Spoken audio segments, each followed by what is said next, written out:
Alors, c'est incroyable. Il y a deux choses à écouter. La première, c'est ça.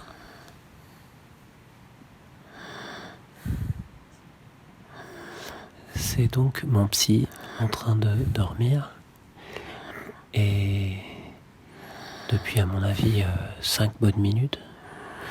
Mais je m'en étais pas aperçu. Je viens de m'en apercevoir seulement maintenant.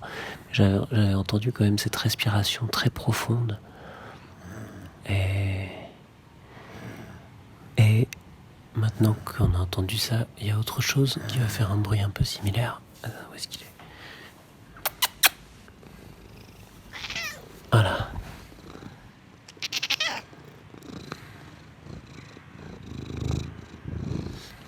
Donc c'est un chat qui s'est introduit dans le cabinet. Et c'est grâce à lui en fait que j'ai compris que mon psy dormait, parce que normalement il n'y a pas de chat, donc ça faisait un moment que je posais des questions, mon psy répondait pas, je disais ah oui, vous répondez pas parce que vous voulez me faire sentir que blablabla, puis il répondait toujours pas, donc ça me renforçait encore plus dans mon sentiment. Et là le chat a miaulé et s'est mis à ronronner, donc je lui ai dit mais vous avez un chat ? Et il répondait toujours pas, et là j'ai compris qu'il y avait vraiment un problème. Donc c'est grâce au chat, et en fait ce que je me dis c'est peut-être que plutôt que de venir ici 3 fois par semaine pendant 4-5 ans, j'aurais mieux fait de m'adresser directement à ce chat, parce que ça représente quand même un sacré budget, quoi.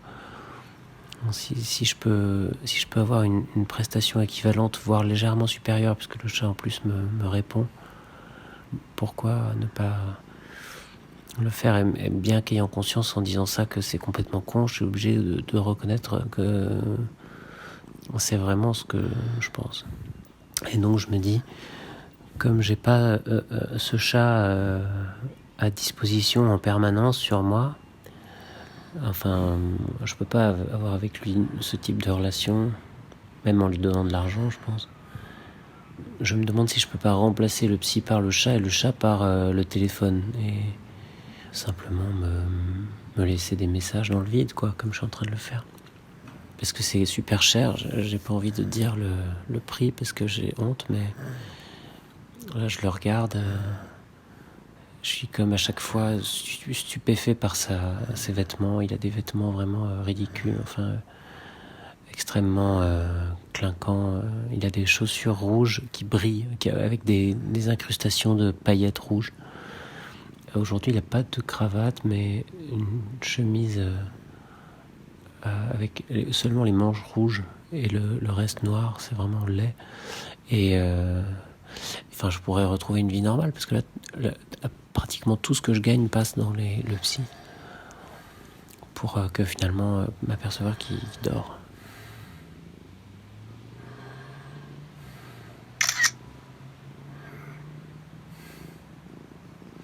Alors, ce qui est génial, c'est qu'il ne se réveille pas du tout. Tant mieux, parce que j'ai aucune envie de lui parler. J'hésite un peu à consulter ses notes, mais quelque chose me retient, et je pense que c'est la peur de trouver une page totalement vierge. Bon, je vais mettre mes chaussures.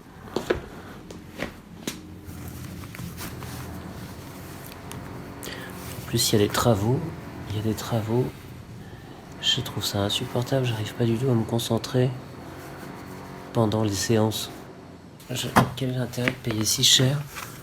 Voilà, et je vais peut-être quand même laisser de l'argent. Aïe, putain. Histoire de le faire chier. Histoire de conserver l'ascendant sur lui, parce que il faudrait pas que plus tard il s'avise de me le réclamer.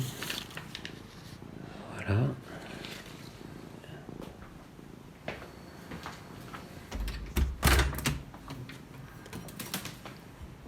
Allez, salut.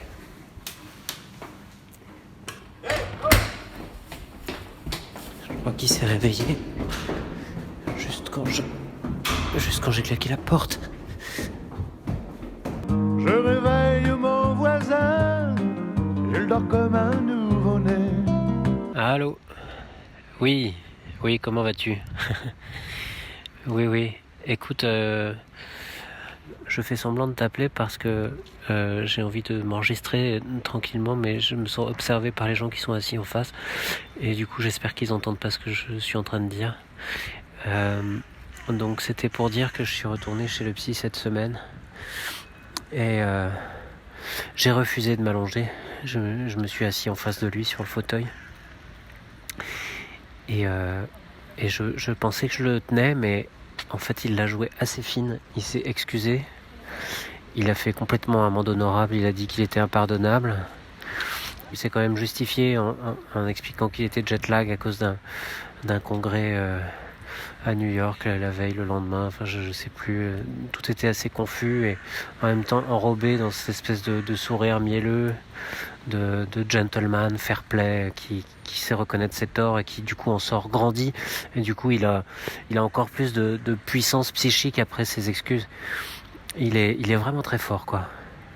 Et toujours cette manière de me caresser dans le sens du poil, avec ces espèces de sourires entendus, de complicité bidon. J'ai vraiment l'impression qu'il a peur que je m'en aille, en fait, parce qu'il a quand même intérêt à ce que je reste, forcément. Et il peut pas se permettre de faire n'importe quoi, donc quelque part, moi aussi, je le tiens. Et oui, c'est ça, oui, à New York. Je suis obligé de faire ça parce qu'il y a une bonne femme qui squatte à côté. C'est bon, elle est partie. Enfin bon. Alors là, c'est génial parce que je l'ai encore pris la main dans le sac. Donc j'ai reçu un texto de mon psy. D'abord un premier texto il y a environ 10 minutes qui disait bonjour, pouvez-vous me rappeler la date de notre prochain rendez-vous ou un truc comme ça. Et puis 5 minutes plus tard, un autre qui dit attends, faut que je le regarde parce que je suis pas.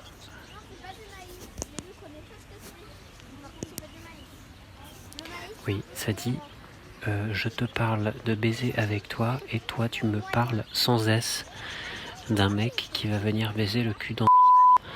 Je précise sans S parce que c'est un indice, quoi, parce qu'il fait tout le temps ce genre de faute dans les SMS et c'est un peu flippant parce que il dit et c'est justement quelqu'un dont je lui ai parlé beaucoup, même si j'en ai jamais parlé dans ces termes-là, donc je pense que c'est un hasard et qu'il parle d'un autre. Et néanmoins, je suis allé voir sur Wikipédia et un acte manqué est toujours la réalisation d'un désir inconscient. Donc en fait, si, c'est quand même hyper flippant. Oui, alors c'est très drôle. Je reçois 20 minutes après le texto précédent un autre texto qui me dit « Avis à tous mes contacts », avec tout TOUT, donc encore une faute de pluriel, mon téléphone cellulaire, il va évidemment pas dire mon portable parce que ça ferait pas assez psy, mon téléphone cellulaire m'a été dérobé en fin de journée, contactez-moi sur mes numéros fixes, personnels et professionnels, avec encore des fautes de pluriel. Donc non seulement le mec fait le pire acte manqué qui soit, mais en plus il insulte mon intelligence alors que lui-même ne sait pas écrire. Je suis dans le métro et il y a Éric Zemmour sur le quai. Je sais pas quoi faire. Il faudrait que je fasse un truc, mais quoi? Et en plus, il a un pantalon trop court. Et ça lui donne l'air d'un petit garçon en train d'angoisser dans une salle d'attente. C'était génial. Il a nié en bloc. Il a maintenu sa version qui est qu'un individu s'est introduit dans le cabinet et a dérobé son téléphone. Ce qui est complètement con parce que il s'est pas écoulé 3 minutes entre les deux messages qu'il m'a envoyés. Donc non seulement il me prend pour un con, mais après avoir dit ça, il me regarde dans les yeux, comme Cahuzac devant l'Assemblée nationale. Et moi, j'ai pas pu faire autrement que de hocher la tête en faisant une sorte de moue un peu comme si je lui disais que j'étais pas dupe, quoi. Enfin. Comme si je lui disais moi ouais c'est ça bien sûr mais sans le dire, quoi. Donc en fait complètement soumis à sa violence. Et ensuite il a éclaté de rire et il a dit ah vous alors qu'est-ce que vous êtes parano.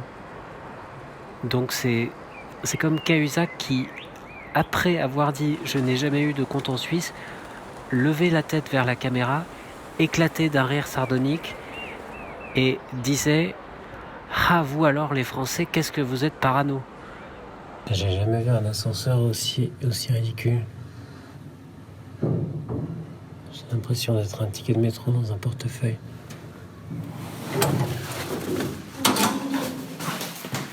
J'ai jamais vu un ascenseur aussi ridicule. Bah oui, mais il a le mérite d'être là, c'est un bon J'ai charme. l'impression d'être un ticket de métro dans un portefeuille. Oui, peut-être que ce serait plus intéressant s'il y avait du sexe ou de la drogue. Enfin, des trucs vraiment intimes, quoi. Ouais, donc je suis parti quelques jours en Bretagne, sur la côte sauvage, pour me ressourcer, me retrouver face à moi-même, etc. Mais en fait, c'est assez... Bonjour. C'est assez décevant. Je fais que creuser des vieilles avec des vêtements de sport qui ramassent des murs. C'est pas ce que j'espérais. C'est pas sauvage, quoi. Bonjour. Et ça, c'est un truc que Alain Cavalier aurait peut-être pu filmer et ça aurait été beau avec lui. Je dis ça parce que ce matin, j'ai regardé des courts-métrages d'Alain Cavalier où il filme toutes sortes de choses sans intérêt. Un melon, un œuf à la coque, une pendule. Et il dit bonjour. Et il dit alors voilà, ça c'est un œuf à la coque. Et pour le réussir, eh bien il a fallu compter 3 minutes. Voilà. Et puis il met un sablier dans le champ avec sa grosse main. Et puis tout de suite c'est magnifique. Et moi quand j'essaie de faire ça, je trouve pas que ça marche tellement bien. J'ai plutôt l'impression que certainement tout le monde s'en fout de ce que je dis. Alors ça, c'est des oiseaux. C'est un nid d'oiseaux qui se trouve dans une sorte de, de truc de ligne à haute tension. Et c'est très joli, mais je pense qu'on n'entend rien parce que le préampli du téléphone ne doit pas être assez puissant pour capter aussi loin. De toute façon, il y a beaucoup de vent, donc je pense que ça sert à rien. Mais putain, j'avais pas fait du stop depuis qu'il y a Facebook et du coup je me rends compte que c'est vraiment gênant. J'ai l'impression de dire aux gens que je like leur voiture et qu'ils s'en foutent. Prenez la deuxième sortie sur D766.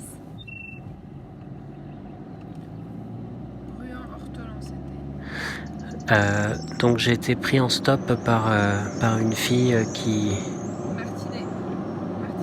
Elle écoute des chants d'oiseaux, des enregistrements pour apprendre à reconnaître les oiseaux. Enfin, elle sait les reconnaître assez bien. Voilà, c'est sympa. Ça fait un petit peu peur aussi. Je sais pas si je vais tout de suite refaire du stop. Putain, il fait vraiment chier parce que... Oh là là, ça me gêne de parler de ça alors qu'il y a des gens qui dorment dans la rue. Il veut pas reconnaître que si on n'a pas noté le même rendez-vous, c'est soit l'un soit l'autre qui s'est trompé. Pour lui, je me suis trompé parce que envisager que le psy se trompe, c'est une attaque au cadre, donc c'est pas possible. Et en fait, je crois que c'est pas le acte manqué et c'est que c'est délibéré de sa part. Pour se débarrasser de moi, il m'accuse de rater les rendez-vous. C'est de toute façon, je sais qu'ils font ça parce que il m'a raconté exactement la même histoire avec son psy. Donc je pense qu'en fait, ça doit être une astuce qui se refilent les uns les autres pour quand ils ont plus envie de voir quelqu'un. Tu dis au mec, qu'est-ce que vous foutez là? Vous auriez dû venir hier à 16h. Ah bon, mais je croyais que... Ah non, désolé monsieur, la séance est due. Puis l'autre peut rien faire parce que c'est une attaque au cadre. C'est diabolique. Alors ça, c'est un rouge-gorge. Donc là, je suis en train d'avoir des relations sexuelles. Je pense que ça doit bien s'entendre parce que j'ai mis un peu fort. Et bon, c'est un peu violent peut-être de faire figurer ça dans le montage, mais c'est important parce que c'est là le moment où je me dédouble. Parce que, évidemment, je ne suis pas en train de m'enregistrer en même temps que je baise. J'ai enregistré la voix à part dans un deuxième temps et puis je l'ai mixé par-dessus. Mais donc, j'aurais dû faire ça plus tôt parce que ça permet ça permet une mise à distance et d'avoir un vrai recul sur la situation. Même si c'est peut-être pas le moment idéal pour avoir du recul, mais j'arrive pas vraiment à faire autrement. Mais je peux aussi je trouve ça hyper cool de pisser dans le lavabo, mais j'ose jamais dire que je le fais, alors que, à mon avis, on devrait tous le faire. Beaucoup plus hygiénique.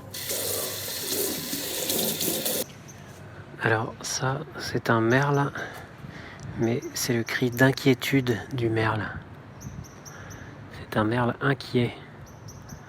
J'ai peur en fait maintenant parce que comme je reconnais de mieux en mieux les oiseaux, j'arrive plus à les écouter. Je veux dire que j'en profite pas. C'est devenu quelque chose à décoder et à analyser, une chose de plus à analyser et du coup c'est impossible de simplement écouter le chant du monde. Et en vrai, je crois que le monde chante.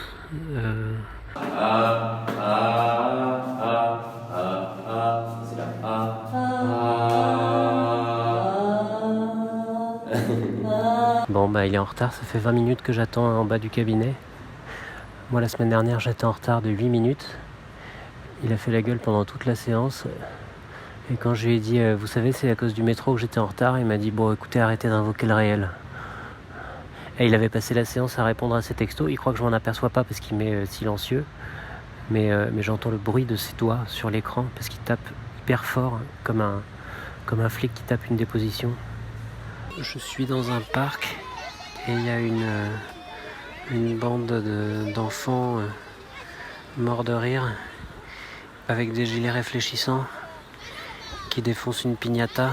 Et c'est très bizarre parce que on dirait vraiment une bande de petits adultes en pleine scène de lynchage. Ils sont là avec des bâtons à taper sur ce cheval. Et il y a d'autres adultes plus grands autour qui les regardent en souriant et tout le monde a vraiment l'air de passer une bonne après-midi. Je suis en train de dévisser la plaque de mon psy. J'ai fait faire une plaque sur internet avec son nom, sauf qu'à la place de psychiatre et psychanalyste, il y a écrit maître chien.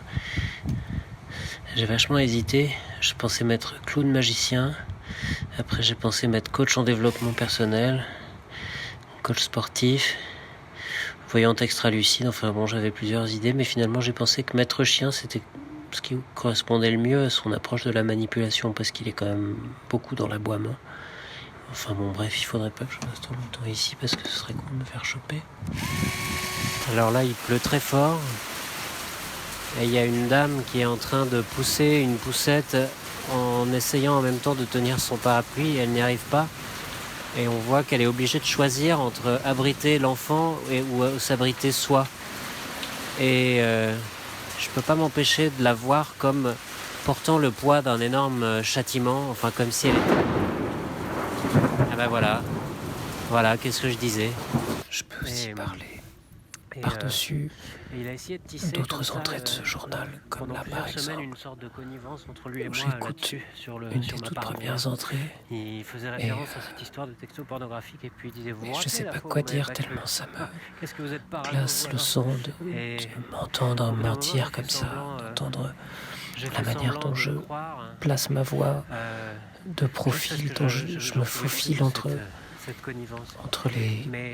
les failles de ma propre voix, en essayant de trouver le bon dosage entre l'intelligence et la connerie pour avoir l'air de flotter exactement entre les deux. C'est en fait assez obscène cette manière que j'ai de me séduire moi-même en parlant. Je pense qu'on manque de pères faibles. Ouais, alors je crois qu'il se doute que c'est moi pour la plaque. Enfin, j'arrive pas à savoir s'il sait ou s'il doute. Je crois qu'il doute. Mais j'en suis pas sûr. Je parlais le langage des oiseaux. Et les oiseaux, comme ils le savaient, ils venaient me parler. Et en fait, je comprenais que tous les oiseaux étaient juste des comédiens qui voulaient que je les fasse travailler à la radio et qui s'intéressaient à moi uniquement pour ça. Deleuze, dans l'abécédaire, sur les alcooliques, Il dit qu'il cherche l'avant-dernier vers, celui juste avant de plus en pouvoir. Et ben peut-être que moi, avec le psy, je cherche l'avant-dernière séance. Maintenant, vous allez vous imaginer. Imaginez-vous être dans une petite crique. Derrière Là, vous, c'est l'infidélité suprême. Faire n'importe quoi vous avec avez en son face de symptôme. vous la mer. Aller voir une C'est hypnothérapeute le matin. Vous en êtes tout cachette seul de son dans cette psy. crique. Le soleil se lève à peine à l'horizon. C'est vraiment Voyez les couleurs d'un lever de soleil. délicieux, ce sentiment de transgression, vraiment d'infidélité, Et vous vous ce amusez sentiment à de regarder manquer, la surface de la mer. de lui manquer. La couleur qui change au fur et à mesure que le soleil se lève. Chacun des accents Et vous regardez maintenant turquoise ou une petite vague mauve qui se de forme. cette musique La mer terrible, est très calme. ce CD dans la pochette que Vous allez j'aperçois à maintenant mes regarder pieds le sable. est orné de motifs à la Un fois sable très fin. celtiques et hébraïques.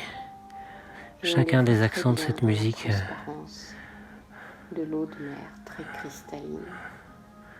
provoque comme une sorte de Vous allez mini-éjaculation maintenant prêter mentale attention au bruit. quand je pense à la tête de mon psy, Au-dessus des rochers, était là, vous avez s'il me voyait, des arbres. s'il entendait ça. Vous entendez le vent, la brise marine dans les arbres Ah putain, ça fait du bien. et les branches. C'est hyper agréable. Le cri des oiseaux. C'est hyper agréable. Bon, comme autre infidélité, il y avait aussi les drogues, le plus de psychotropes possible. Les champignons. Je voudrais consigner que je suis beaucoup inquiété par la question de la loi. Enfin, c'est pas la loi. Waouh! Hein? Non, mais parle à mon journal. Le LSD. J'entends le son, mais ouais, en multicanal. Le réel est comme encodé en multicanal. C'est encore les champignons. En fait, c'est pas que je suis con, c'est que Mais oui, je suis au premier degré. mais voilà, c'est ça. Complètement au premier degré. Bah, t'es dans le futur. Le peyote. Il y a des voix dans le désert. Il y a des voix dans le désert. Et c'était autant de manières d'essayer de décoincer la parole, de parler vrai, d'enfin réussir à parler vrai et bon, une variété d'échecs, et tout un spectre d'échecs, mais au moins des bons moments, de vrais bons moments. Non, c'est mal. Non, c'est bon. Je vais essayer de mettre de la musique pour voir ce que ça fait. Oula, waouh. Ah ouais, c'est une super bonne idée. Bye bye, l'héros que j'aimais, l'entracte terminé. Je suis dans un état second là en fait. J'ai commencé la séance aujourd'hui en lui disant qu'il fraudait la sécu et là il s'est mis à m'incendier. Je pouvais pas en placer une, il m'a dit qu'il en pouvait plus de moi. Du coup j'ai l'impression que là jeudi prochain c'est vraiment la dernière séance et je me sens hyper mal, alors que tout à l'heure avant d'y aller je me disais que j'en avais ras le cul de voir ce mec, mais maintenant je me sens hyper mal. Ah putain, je me suis mis du piment dans l'œil.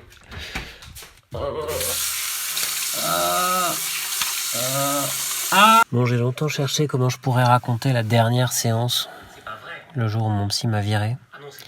Malheureusement, je l'avais pas enregistré parce que je m'étais fixé comme règle de ne pas enregistrer les séances. Non mais vous êtes sérieux là? Mais c'est dommage parce que Vous êtes sérieux là? d'abord c'était vraiment un grand moment de Non, mais psychanalyse. c'est Une impossible. séance qui avait commencé dans un soupir et fini dans un rugissement. Vous allez voir à la fin, ça finit vraiment par un rugissement. Et puis en termes d'écriture, c'était un peu le clou du spectacle. Non, laissez-moi parler. C'était le coup de ventouse qui allait mettre fin à cette analyse bouchée comme le siphon d'une baignoire. Ah ça y est, je m'écoute. Vous voulez réduire à 2 séances par semaine? On réduit à 2 séances par semaine. Vous voulez réduire à 1 séance par semaine? Je vous dis ok, on réduit à 1 séance. Vous voulez quand même venir 2 séances? Je m'arrange pour que vous veniez 2 séances. Je me mets en 4 pour vous. Non, écoutez-moi. L'idée de le responsable éditorial d'Arte Radio, c'était qu'au fur et à mesure de ce journal de bord, le personnage améliore sa technique de narration radiophonique en absorbant peu à peu tous les outils à sa disposition pour finir en stéréo dans un studio avec des comédiens, etc. Et on l'aurait fait en comédie musicale pour justifier d'employer des comédiens, parce qu'une séance de psy, c'est pas très spectaculaire. Et il y aurait même eu des moments métafictionnels dans les bureaux d'Arte Radio avec les négociations sur le pognon qui à la réécoute aurait sans doute été gênant pour nous tous. La dernière séance marche bien, mais si on l'appelle la dernière séance, trouver une blague, tu vois. Mais finalement, j'ai estimé que c'était pas juste de faire comme ça. Vous êtes un cas désespéré, voilà, c'est tout ce que je peux vous dire. J'avais envie de terminer cette histoire comme je l'avais commencé, Alors je peux vous donner de l'aldol si tout seul avec mon téléphone comme un con, c'est tout. en monophonie et en stéréomanie. Non, ce n'est pas notre relation, c'est structurel, c'est vous. Même si, bien sûr, j'avais bénéficié des conseils de ces clients et de l'apport créatif de ces. C'est votre problème à vous. Parce que si sublimation artistique il y a, alors elle doit pouvoir tenir dans un seul canal et avec un son de merde. Donc pour finir, c'est moi qui joue le psy. Mais je raconte quand même autre chose par-dessus parce qu'en fait ça me dérange de me taire pendant qu'il parle. Bon, écoutez, réfléchissez, rappelez-moi. Voilà, bon, et puis cette histoire est pas non plus tellement incroyable, j'ai juste tué un psy fou, ça peut arriver à tout le monde. Depuis que je vais plus voir ce psy, ça va quand même mieux. J'ai une copine, c'est elle qu'on entend derrière jouer de la trompette. Oui, j'ajoute ça pendant qu'on finalise le mix. En fait, on est peut-être en train de se séparer finalement. Non, finalement c'est bon, fausse alerte. Bonjour. Bonjour. Bon, en fait si. Voilà, bon, et puis je dis pas non plus que ça va franchement mieux, ça reste compliqué. D'ailleurs, je vais voir un autre psy maintenant, depuis 3 semaines. Il est encore plus cher et à mon avis, il est encore plus dangereux que l'autre. Vous avez pas la monnaie ? Non. Ah, vous demandez jamais la monnaie ? Non. C'est drôle ça. Bon, au revoir. Voilà, c'est vraiment un très beau plan. Il m'a coûté 90 balles, donc n'hésitez pas à le réécouter. D'ailleurs, je vais le remettre. Vous avez pas la monnaie ? Non. Ah, vous demandez jamais la monnaie ? Non. C'est drôle ça. Voilà, et maintenant vous allez aussi entendre l'épilogue de la version précédente du montage parce qu'il était pas mal aussi. Il y a une très belle conclusion sur la sublimation artistique qui est un peu le fin mot de l'histoire. Et vous allez voir, ça peut faire bizarre, on dirait que je dis être raciste, c'est aller derrière le rideau des rêves. Mais en fait, je dis pas ça, je dis être artiste. Mais comme je suis dans le désert, je suis déshydraté, j'ai un petit peu du mal à articuler. La lumière revient déjà et le film est terminé. Bon, il y a quelque chose que je voulais pas dire, mais qu'il faut quand même que je dise par honnêteté. C'est que mon père est psy. Il n'a plus aucune chance, c'était sa dernière séance. Et le rideau sur l'écran est tombé. Bye bye, l'héros que j'aimais. Aller chercher des rêves. Être artiste, c'est aller derrière le rideau des rêves et ramener les rêves aux gens pour qu'ils puissent les voir et qu'ils puissent s'en souvenir. Être artiste, c'est donner aux gens des souvenirs de leurs rêves. C'est leur permettre de se rappeler leurs rêves ou alors leur donner un rêve qu'ils se rappelleront. Être artiste, c'est offrir aux gens un rêve qu'ils n'oublient pas au réveil. Voilà, c'est ça. Être artiste, c'est donner aux gens